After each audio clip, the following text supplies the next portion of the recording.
Hi, this is Asa, and welcome to my audio experience.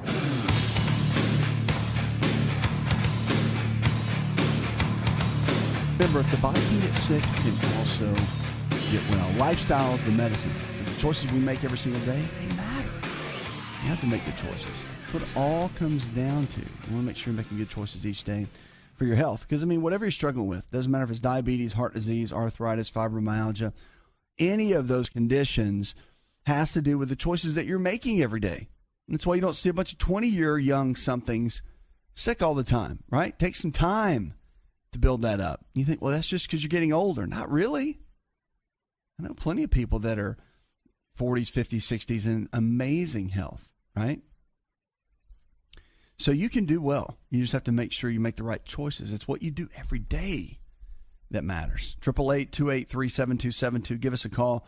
If you haven't checked out our health resort yet, you should. Go online, check it out. Go to the website.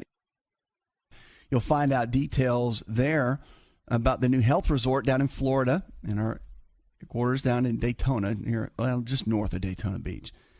But it's a good market. It's a great place to go if you have any kind of health challenges, say blood pressure issues, diabetes, you're overweight, you really just can't seem to get your lifestyle choices together. You do a diet, doesn't work.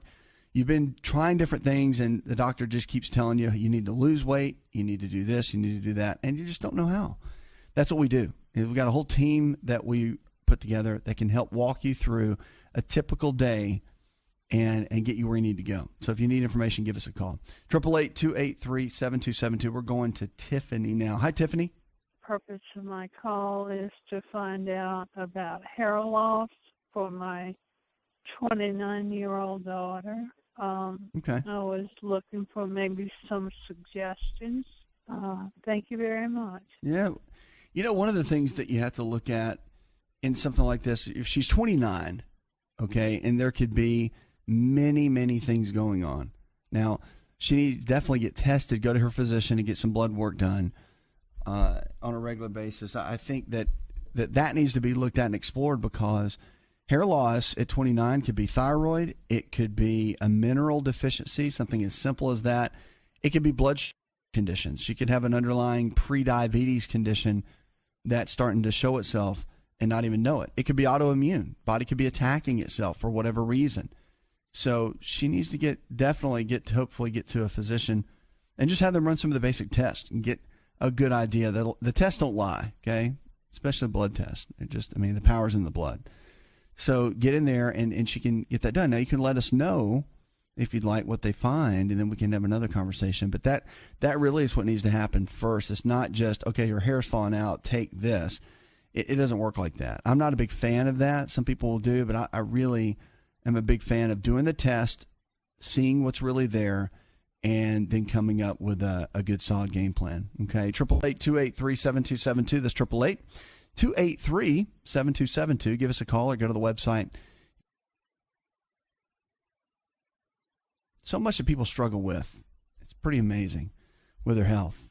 And one of the big keys is understanding that you don't have to be stuck. You don't have to be in a place where you don't feel like you can get out.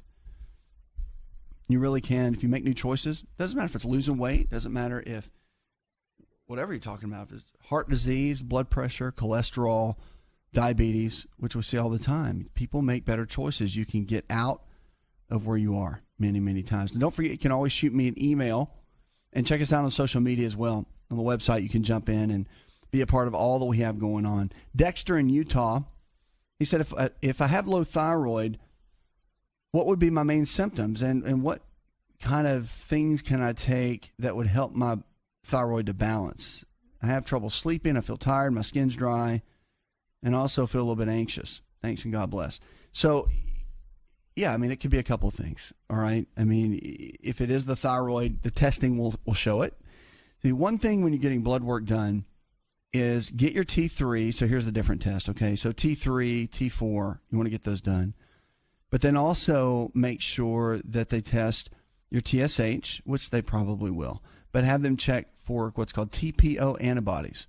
The TPO antibodies are critical because they can show if there's any kind of potential autoimmune condition going on, like Hashimoto's.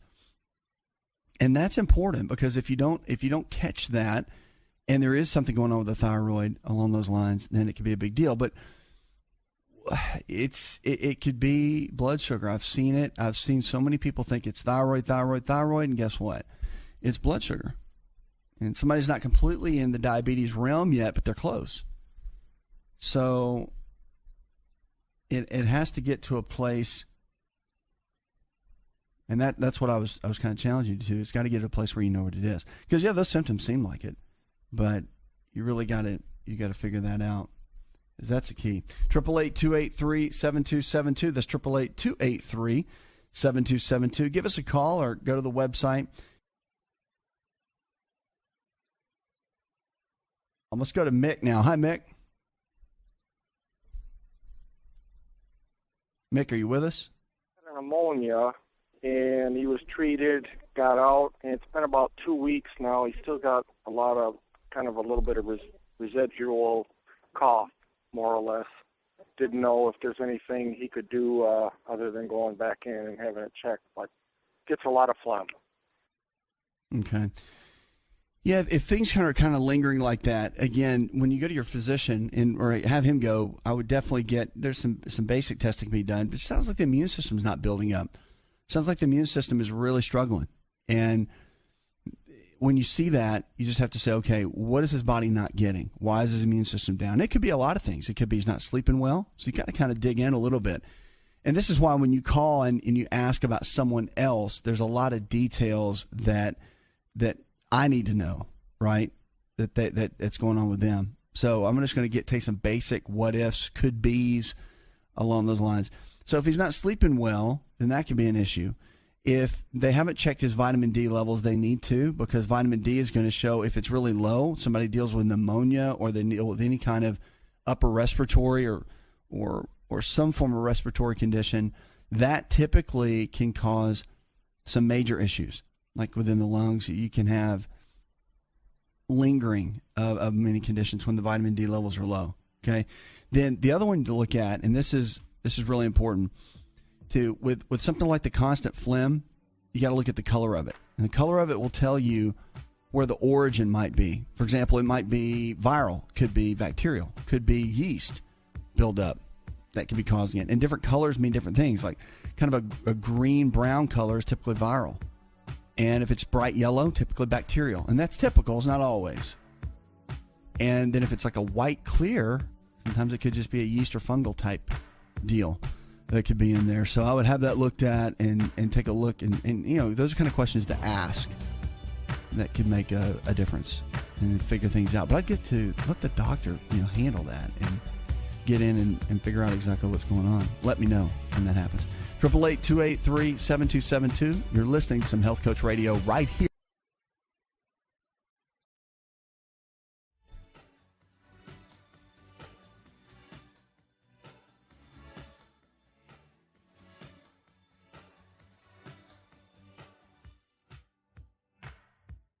Hi, it's Asa. I'm giving you a copy of my best-selling book for free to help you in your health journey today. I'll pay for the book. All you do is just cover the small shipping and handling costs. Go to asarx.com and get your free book today.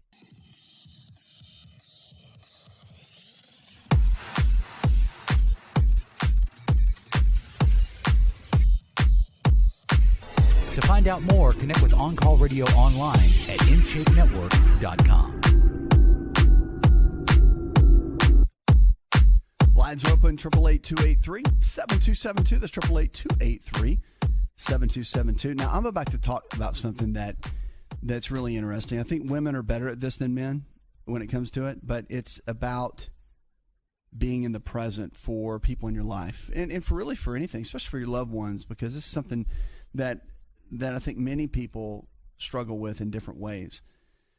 So like all of us, we have full schedules. We can get into a place where you're doing three things at once, multitasking. Multitasking is definitely a better trait with women than men if you look at the overall statistics.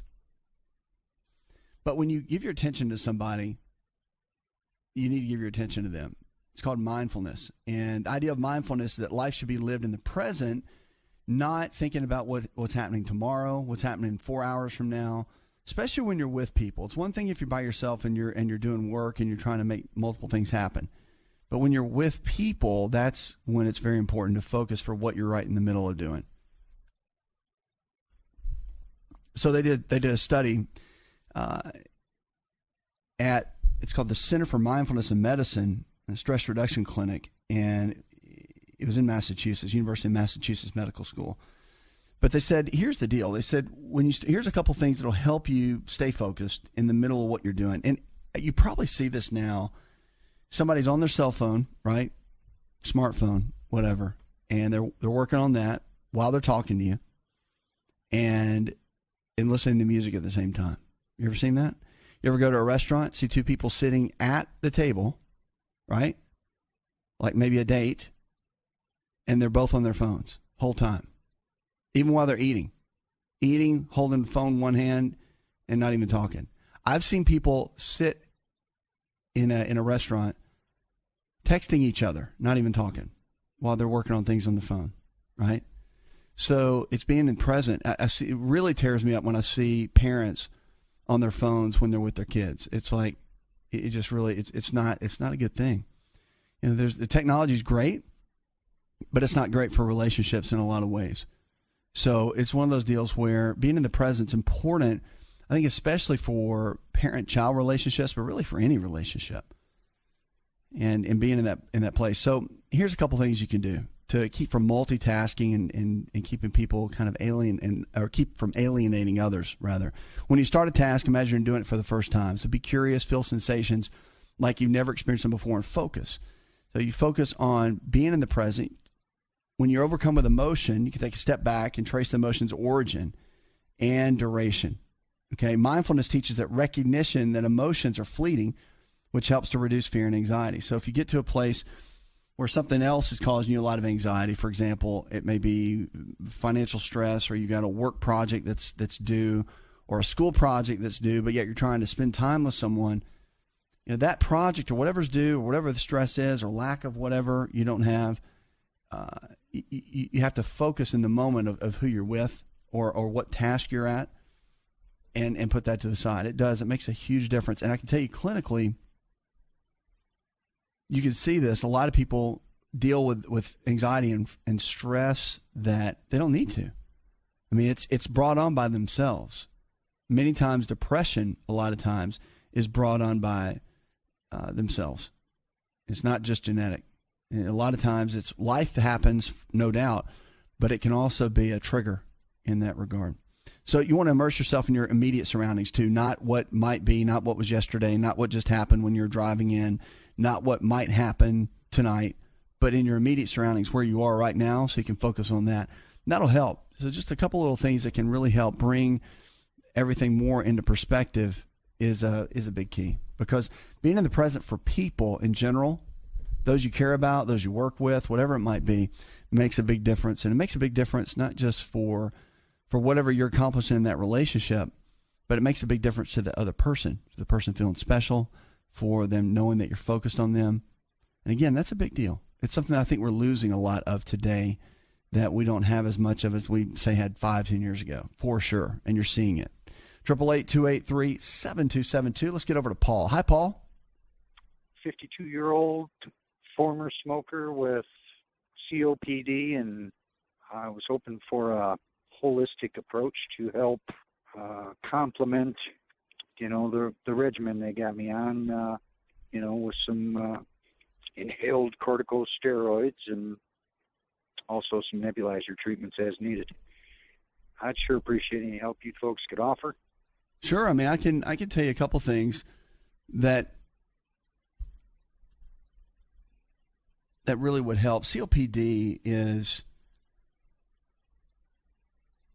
it's a challenge, okay? Because typically when you get COPD, it's like you're waiting your time before you pass on, right? They almost call it just a fatal condition. But the big thing about COPD that we're finding now, a lot of promise with COPD, is stem cell therapy. And it's FDA cleared. It's not definitive studies that it completely will, it's okay by all the different medical colleges, especially the American Lung. But, it's one of those things that there are lung centers that are designed just for stem cell therapy, and they're getting great results. In Europe, they've been getting great results for a long time with it. It can repair and regenerate the tissue. Does it work for everybody? No. Are there amazing results that happen? Yes. And so stem cell therapy is a great option for somebody that has COPD. And again, it's not evidence-based yet. I do believe that after enough studies are done, though, it will be, because it's just an amazing, amazing tool. Now, the other key is to make sure you're always constantly in a place where you want to keep inflammation down, right? So that's your eating habits. Eating habits are a big deal. So the anti-inflammatory based diet, which is in my book, Empowering Your Health, check that out. You can find a good, simple, easy way to keep the inflammatory foods out of your system and keep it to a place where those kind of foods are at the greater part. And then, of course, the inflammatory type foods, processed foods, are very low. And again, with something like COPD, that's a big deal. I mean, that's kind of your foundation for all of that. Now, the other thing is L-taurine. All right, L-taurine is an amino acid that has been shown to repair and regenerate lung tissue specifically. So if you use L-taurine on a regular basis, it can help repair the lung tissue, and that's a big deal.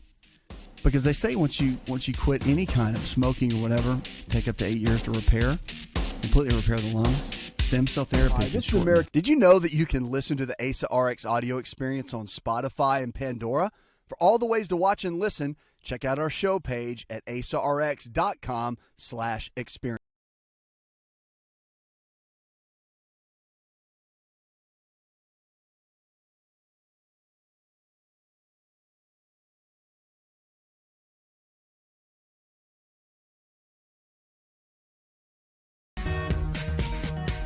Lines are open, 888-283-7272. That's 888-283-7272. What are you struggling with? Let's talk about it. Your health, your life. Remember, if the body can get sick, it can also get well. It's about lifestyle. So lifestyle is the medicine. So the choices you're making right now, they do matter. The good news is you can make better choices and do great. Check out the website. Have you ever heard of melatonin? All right, so melatonin is something that people take when they can't sleep.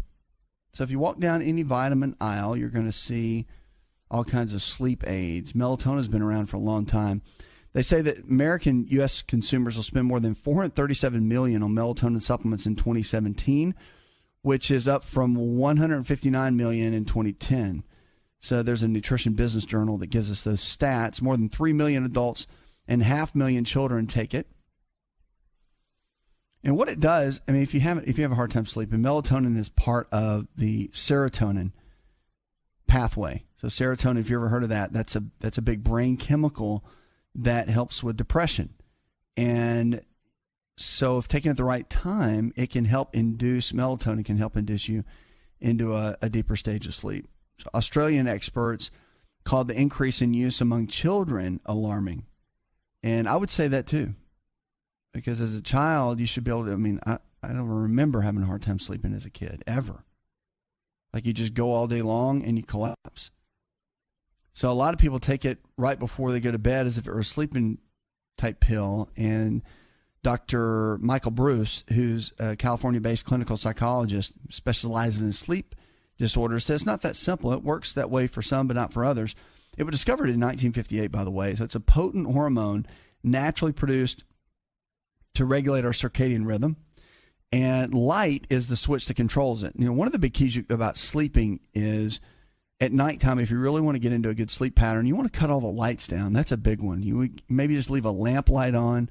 You really want the lights to be down, because the brighter the light is, the more it's going to keep the pineal gland, which is the skull gland in the brain, fired up. The more it's fired up, the less you're going to sleep. So it's a big deal. Since the 1980s, though, the dietary supplement makers have built melatonin and made it into a lab promising as a sleep aid. It does for some, but not others. So there's been enough studies done on that. But melatonin does work for jet lag. It works from eastward travel, and they recommend taking about 0.5 milligrams of melatonin. And here's the thing. See, it comes in big milligram dosages. So some people are taking like 6 milligrams at a time. It's too much because your body produces it still, and you don't want to take enough to where it's going to shut down your own production.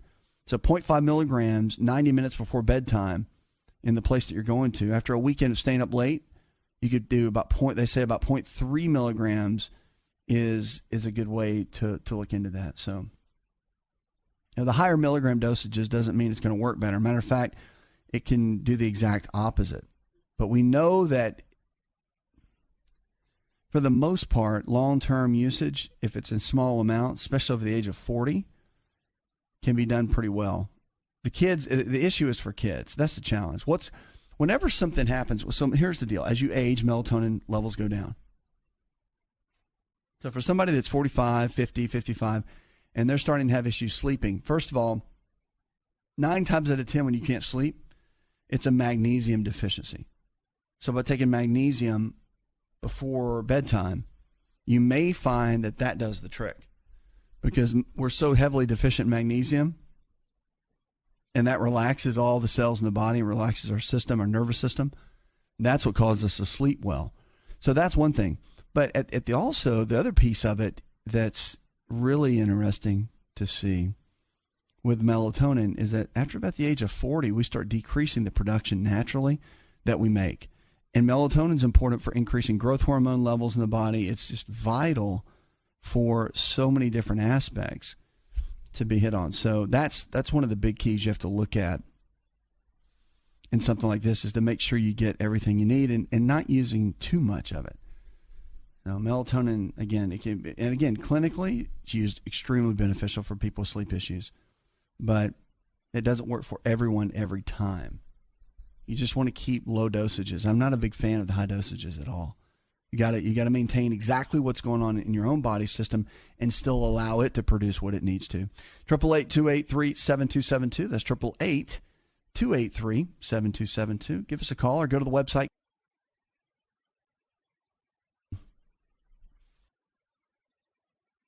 Jessica says to us, she says, my husband comes from a family where most of the men end up with Alzheimer's disease. And I know there's foods and different lifestyle methods that you can use. What can you do?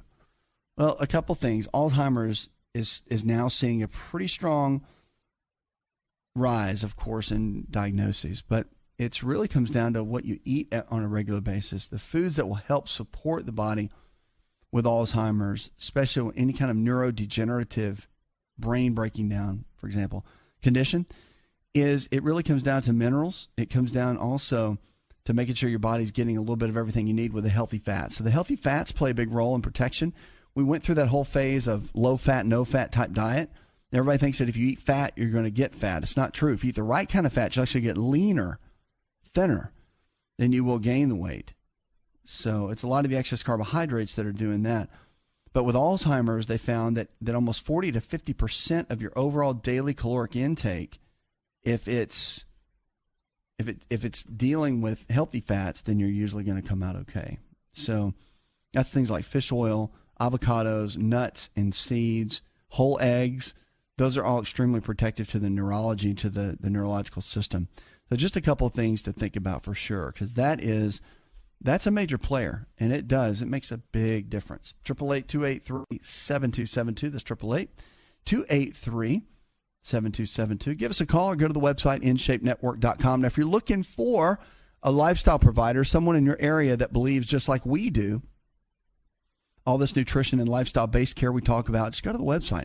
Our team members can always help you find someone in your area to help, to really take you from where you are to where you need to be, because you don't need to be stuck. You don't need to be in a tough place. You want to be where you can really thrive and you can really make it, and that's really what this whole thing is about. We want to help you get there. 888-283-7272. Let's get to Jimmy. Hi, Jimmy. I've been struggling with a lot of small health issues over the last few years, a lot of fatigue, and also depression and digestive problems. And I've tried a lot of different diets, like gluten-free, dairy-free, sugar-free, and eat super healthy. I don't eat fake gluten-free stuff.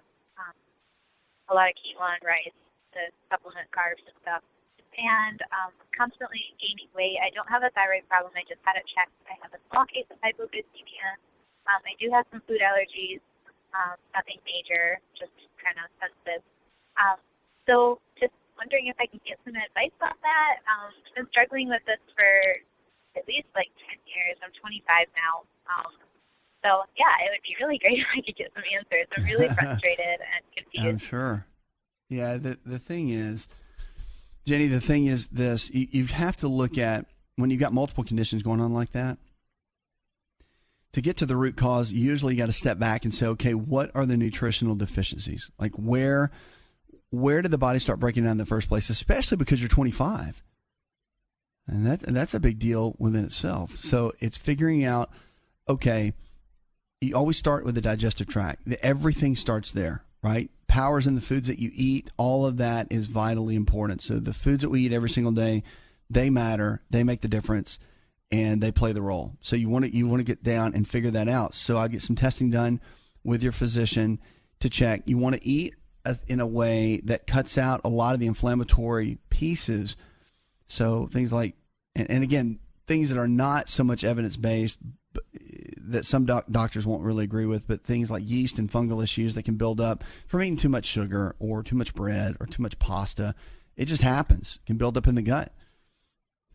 And so by eating the right kind of foods for a period of time, it can clear those out and it can really help. So I would look at that piece first.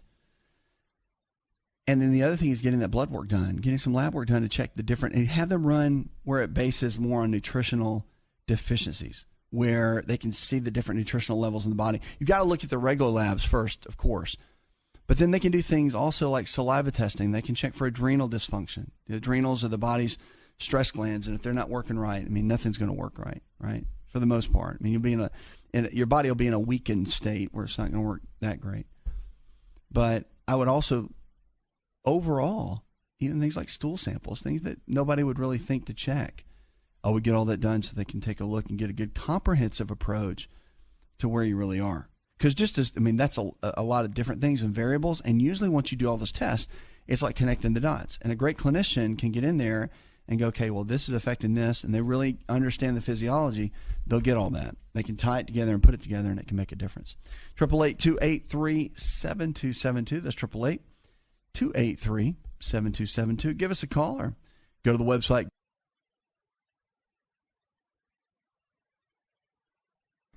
And we're here for you each and every day. Kelly in Arkansas. I'm obese, she says, type 2 diabetic, and have recurring kidney stones. So what can I do? All right, so for the kidney stones, a couple of things. If you have them over and over and over again, it's a little bit of a key. Something might be going on, right? So there's an acid called oxalic acid. And the oxalic acid is found in dark leafy greens, especially like spinach. And if you have a hard time breaking down oxalic acid, if you eat a lot of spinach, a lot of dark greens, then your body's going to struggle to break that down. That's how a lot of the kidney stones can form. They calcify. So if you have low vitamin D, high calcium, and eat a lot of oxalate-based foods, you can make those stones. Okay? So you might want to check into your diet just a little bit. We'll be right back.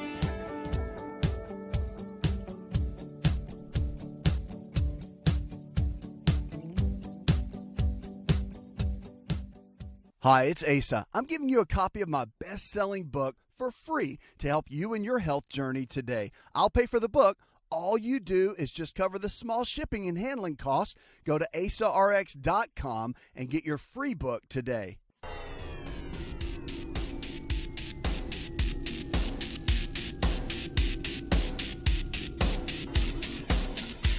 Connect with On Call Radio and watch On Call TV at InShapeNetwork.com. If you haven't found a lifestyle provider, someone in your area that believes same way we do, all this nutrition and lifestyle-based care that we talk about, you can easily find someone to take you. We got a team member that can easily help. Just give us a call, 888-283-7272. So lowering blood pressure is a big deal. It's one of those topics that affects many, many Americans and those around the world. But there's a really cool alternative type treatment that might even be in your local gym that can help outside of the exercise equipment and the cardio equipment. But there's a great system called a sauna, and you probably walk right by it, see it, and don't really get into it that much. But studies showing more than 1,600 middle-aged men in Finland Said researchers found that those who took sauna baths 4 to 7 times a week cut their risk of high blood pressure in half compared to once a week sauna bathers. So sauna bathing may decrease systemic blood pressure through different biological mechanisms. And a professor at the University of Eastern Finland said in the sauna, your body temperature rises, widening the blood vessels. And over time, this appears to improve the function of the inside layer of the blood vessels. The researchers explained sauna baths also remove fluid from the body through sweating, and it relaxes the body and mind, the researchers added. So the research team used the data from follow-up on the men over age 22 during that time and found that it was about a 46% drop, so almost half overall. So think about that. Think about adding in sauna. I really like the red light saunas. They're great. Think about adding that in on a regular basis and what that can do for your overall health. It's pretty amazing. So easy to do and really doesn't cost anything. A lot of times it's at a local gym. Many gyms have them now. Hotels have them. So when you're checked into a hotel, you should ask if they have a sauna. So very, very popular. 888-283-7272. Let's get on the phones and go to Abe. Hello, Abe. I have high eye pressure, no other health ailments, blood pressures or glucose or anything, but I have high eye pressure, but yet 20/20 vision. And the only way I know to keep that pressure in a safer range is eye drops, and I want to get off them. I take one drop in my left eye, which has 20/20 vision. I don't know if anybody on the planet that knows of a way to get off those drops, but I'm willing to listen. Well, there's a couple things. I mean, the miracles of medicine are really happening right now. I'm amazed at what I'm seeing now in some of the research. But outside of keeping inflammation down through your daily lifestyle habits, which it sounds like you're in that path, which is good. And one of the things is making sure you're doing an anti-inflammatory based diet. Believe it or not, I think that's the core for many of the things that go on. I mean, eating equal amounts of lean protein sources like chicken, fish, beef, or eggs, low glycemic carbohydrates in the form of fruits and vegetables, and then healthy fats, your almonds, walnuts, cashews, avocados. All of that is vital for your body to have everything that it needs. And then once you have that foundation set, and once that's working well, then you can build another game plan. And I would look into this, okay? For that type of issue, you want to get a consultation with someone that's doing stem cell therapy. At least go look into it. Stem cell therapy is for repair and regeneration, even within the eyes. Okay, they're doing it now with macular degeneration, glaucoma. It's amazing the results that they're getting. Okay, and there's different types of stem cells. Okay, there's mesenchymal stem cells, which are the ones that they're typically using. You get those from the bone marrow, from the fat tissue, from amniotic fluid, from the cord of a mother. So those are multiple areas where they get the mesenchymal stem cells. And there's the embryonic stem cells, which, of course, have been said to not be used in the U.S. for a variety of reasons. So the mesenchymal stem cells are the ones that they're using therapeutically now in clinic settings. And it's regenerating, repair and regenerating cartilage, muscle tissue, connective tissue. It's amazing at what stem cell therapy is doing now. So I would definitely get a consultation. Talk to someone that is skilled in this area, that is doing stem cell therapy, and really look into that as a viable option to get you in a better position, because you don't need to be stuck where you are. You really want to get to a place where you can do well, and the stem cell therapy is a great way to do that.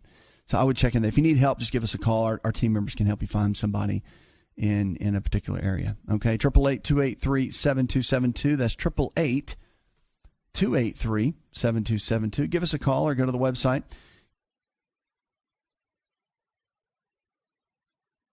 We're here for you each and every day to take you from where you are to where you need to be. Lifestyle is the medicine. So the choices we make every single day, they matter. They really do. You don't have to be stuck where you are. We want to see you do well, that's for sure. Our lifestyle providers can help, so make sure to give us a call. Chandra in North Carolina says, I have a wound that's not healing in my left foot, middle toe. The scab grows from about the size end of a cigarette to the size of a quarter. It kind of goes back and forth. I went to see the doctor. He said to soak it in Epsom salts, but it's still not healing. I went to a vascular surgeon, more tests done, and they said that circulation's the issue. I'm 73 and had a stroke when I was 56 on my left side. I don't smoke. What can I do? All right, so if it is a circulation issue, variety of things you can look at. For circulation, there is, especially when vessels are involved at any level, there's a root, and it's actually a leaf off of a root called rutin, R-U-T-I-N.